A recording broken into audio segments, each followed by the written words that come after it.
very welcome back to Ireland AM. From pop sensation to I'm a Celeb icon. Yes, we're delighted this morning to be joined by the brilliant Sinitta. Good morning, Sinitta. How are you? Good morning. Good, thank you. How are you? We're all right. We're all right. We've been listening to your music all morning. That song, it's almost 40 years old, Sinitta. I know the song is actually older than me. It's crazy. I know. How did that happen? Listen, I'm of a vintage who remembers playing that as a brand new single. But I also... Thank you for that. It's all your fault. It's down to me. You can blame me. All right. But I also remember, because you have pedigree, family pedigree, I remember playing your mum's So Many Men, So Little Time, which was also a big disco anthem. Did you play Amy Stewart as well, Knock on Wood? Well, I was about to bring that in, because she's your step aunt, so there's a lot of... but I also remember Friends and songs like that Amy did too. So that's nice. Music's in your blood. Nice. It's there, it's in the family. Yeah, it's there. So funny, we actually did a club gig a few nights ago at the Royal Vauxhall Tavern, and my mother came on and it did a few numbers and everything, and you kind of don't realise, but the room went mad. They just wouldn't stop clapping for her. It was so nice. Gifted singer. Absolutely. Now, I suppose you've hit the headlines recently, of course, after the stint on I'm A Celeb. I suppose it is kind of safe to say it's probably one of the most dramatic series we've ever had of it, particularly the grand finale. I think we should show our viewers a little clip of what went on. You can all be upset with me, and I absolutely threw him under the bus. I get it. I absolutely get it. I'll wear that. But what I don't stand on is someone being abusive, aggressive and intimidating. Hang on. Yeah, I don't stand on it. You were there. You had front row seat. I get it, and that's what I want to come to. You didn't show none of that. Well, we did show quite a lot of... You didn't show none of the C-bombs. It's a liberty. Well, no, hold on. No, you didn't. No, you didn't. C-bomb is because that's unbroadcastable. Absolutely, but what is it abusive, aggressive and intimidating? What happened? What do you think? But I was there. I didn't think it was intimidating. You didn't? No, I was there. Wow. I was there, Jim. Wow. I'm on your side of it. Hang on. Sinitta, what was it like having all that go on around you? I mean, it's kind of shocking, really, because... You know, when I first did the show 15 years ago, and, you know, we didn't really have social... I think we had Twitter. There was Twitter and, you know, you could sort of comment, but it was nothing like this, and there was no after show and live finals and everything. So, you know, you sort of feel like you did the show 7 months ago, and that's it. And now we're going to come together and discuss what happened, choose a winner, yay, and that's it. And this is like a whole other show. Yeah, but was it upsetting for you to experience all of that? It was really upsetting, especially because you bond quickly in those kind of situations. So we'd all become really close, really good friends. You care about everyone. You don't really want to take sides. But the truth is the truth. So you're kind of not wanting to see your friends who have been decent, lovely people branded bullies, but equally you don't want to beat up on the other guy who kind of, you know, got upset justifiably, but maybe went too far. So you're kind of, you know, we're human. So you're trying to sort of, you have human emotions, but it's horrible when it just explodes into this whole hostile thing. Yeah. As we watched on the night, as Elaine said, we saw you stand up and just leave the floor and turn to the audience to say that they weren't there to see what happened. Yeah. I mean, I've been in the business forever, for 100 years, and I've never walked off a show or done anything like that before. But it was just horrible because, again, you think you're going to be there celebrating, you know, what we've done and the trials, and for it to be a celebration, not that. And I just felt a bit helpless. I didn't feel like we were all going to get to say our piece, and that it was just escalating into something not very nice, so I just didn't want to be there. Yeah. I suppose to put the walk-off in context, we do have to show our viewers, I mean, the whole reason, I suppose, why it all happened in the first place in the finale between Adam and Jimmy. So we'll take another clip there. It's on me, bro. If you wanted to go, go. Don't take me with you.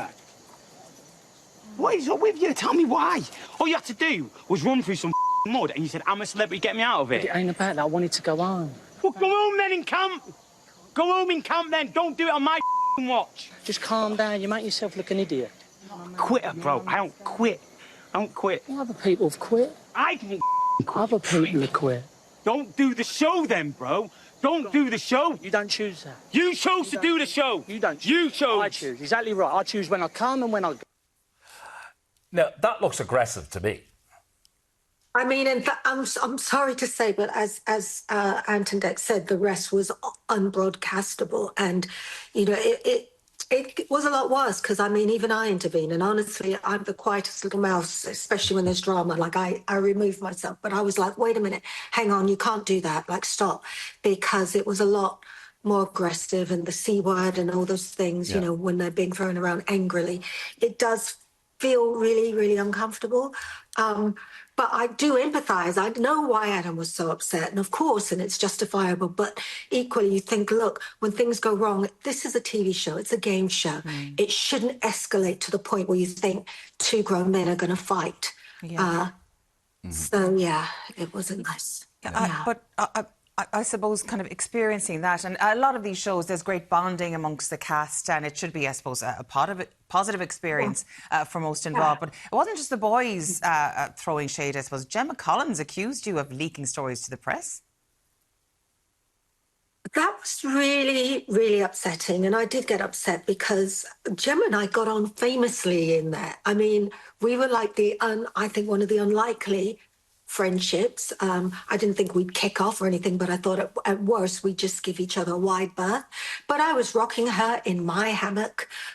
We had lots of lovely conversations, which were exposed a bit because the fact she was able to say, oh, you know, Sinitta has to phone the PA and do this and do that to get hold of Simon, showed that we must have had some conversations. We were calling each other the two Mama Mortons. I had no idea at any point that she was upset, not by the way she acted. We got out, we went for lunch, we were messaging each other every day, she was asking me about relationship advice, believe it or not. So, you know, again, it was a shame because you sort of think, why, you know, and it's caused me problems because you just had this thing about social media. I've never had trolls on social media, and I've had, you know, the fans literally hurling abuse at me 24/7 for like 3 weeks, and it does really bring you down, you know.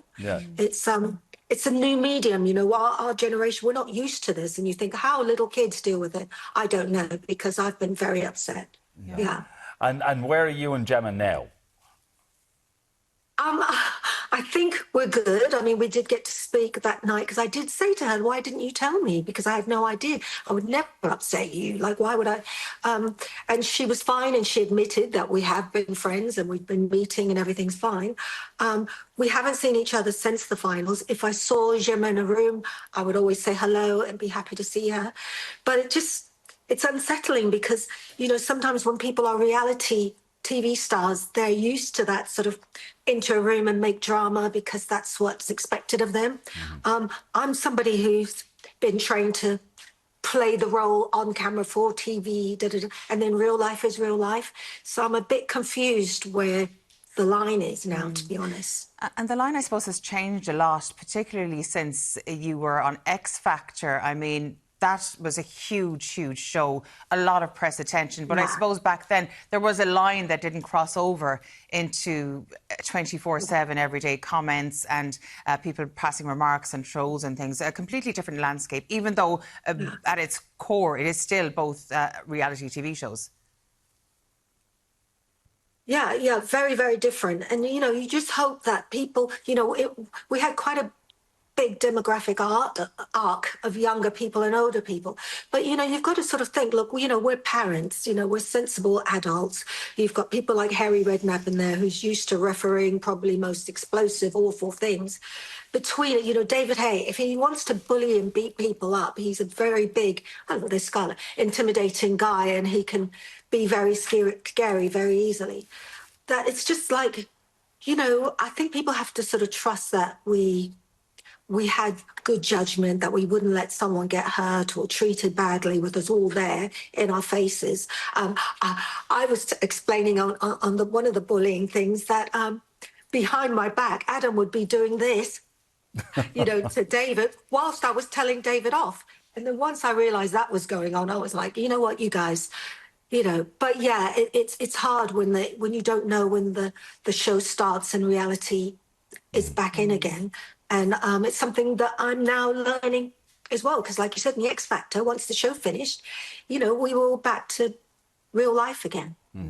And I suppose it was something that you used in the jungle because we saw you trying to be mediator on a number of occasions. Your faith is very, very important to you. You're a pastor. Yes. And you know what? And I have been actually since the 90s, but, sort of Pastor Sinitta and Sexy Sinitta kind of didn't line up.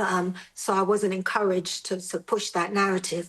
But yeah, I was one of the founders of the Hillsong Church in Europe and America and around the world. I know we've had scandals, but, everybody would, being Christian doesn't make you perfect. It's just, you're just trying to do better.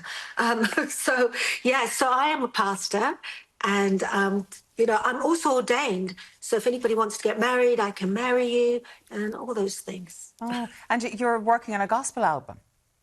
Yeah, gospel. It's like gospel and pop. A bit controversial maybe for TV, but it's this whole thing about the LGBTQI community being away from God and not loved is a big problem for me because, God created the world and everyone in it. So that means God also created gay people. I'm not saying God makes people gay, but God created gay people as well. So just wanting everybody to realize that God's not just for the select perfect few, it's for all of us flawed people and that he loves us all. Okay. You mentioned right at the top when I mentioned your mum and Amy, your aunt, that you're on stage recently live. So is there a chance that we might see you on the stage again, maybe here in Ireland in the near? Definitely. There's something that I can't disclose that's coming up next year that I think Ireland's going to really enjoy. But I'm also bringing the sort of 80s roadshow, as I call it, around the country, and it's like Q&As. We do the pop hits, we do some show tunes, and then I have special guests as well. And it's a lot of fun, and you get to dress up 80s. So if you really were there, I'm not sure that you really were, I think you're just saying that. No, I was there. Dress up and come. I'd love you to come. I had the leg warmers, I'll dust them off. And the shoulder pads. Shoulder pads. Oh, listen, Sinitta, it's an absolute delight chatting to you. Thank you so much for joining us on the show this morning. Thank you so much. Look after yourself. Bye. Now, still to come this morning, we've got Minotaurs and Mentalists. Shane Hegarty brings us his latest book, and our favourite magician, mentalist Keith Barry, is in with some tricks up his sleeve. Don't go anywhere.